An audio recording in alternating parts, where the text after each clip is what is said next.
Hyderabad central university భూముల వ్యవహారంపై సుప్రీంకోర్టులో విచారణ జరిగింది. హెచ్సియు భూముల వివాదంపై సుప్రీంకోర్టు కీలక ఆదేశాలు జారీ చేసింది. మధ్యాహ్నం 3:45 నివేదిక ఇవ్వాలని హైకోర్టు రిజిస్ట్రార్ను ఆదేశించింది. హైదరాబాద్ సెంట్రల్ యూనివర్సిటీ భూములపై సుప్రీంకోర్టు కీలక ఆదేశాలు జారీ చేసింది. గత 4-5 రోజులుగా సెంట్రల్ యూనివర్సిటీలోని 400 ఎకరాల భూములను ఏపీఐఐసి కేటాయించే నిర్ణయంపై విద్యార్థుల నుంచి తీవ్ర స్థాయిలో ప్రతిఘటన వ్యక్తమవుతోంది. తాజాగా సెంట్రల్ యూనివర్సిటీ భూముల్ని అన్యక్రాంతం చేయొద్దంటూ విపక్షాలు గొంతు కలిపాయి.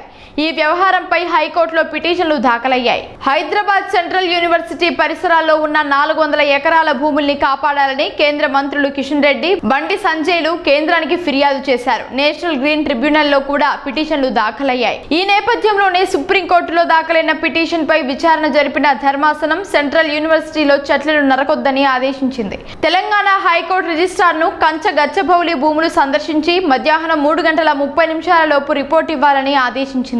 కంచ గచ్చిబౌలి భూముల్లో ఒక్క చెట్టును కూడా నరకవద్దని తెలంగాణ చీఫ్ సెక్రటరీ సుప్రీంకోర్టు ఆదేశించింది. ఈ పిటిషన్ పై గురువారం మధ్యాహ్నం 3:45 మరోసారి విచారణ జరగనుంది. Supreme Court justice Gavai, justice Augustine జార్జ్ల నేతృత్వంలోని ధర్మాసనం విచారణ జరపనుంది. తాజా ఆదేశాల నేపథ్యంలో హైకోర్టులో జరిగే ప్రొసీడింగ్స్ పై ఎలాంటి స్టే విధించడం లేదని సుప్రీంకోర్టు స్పష్టం చేసింది.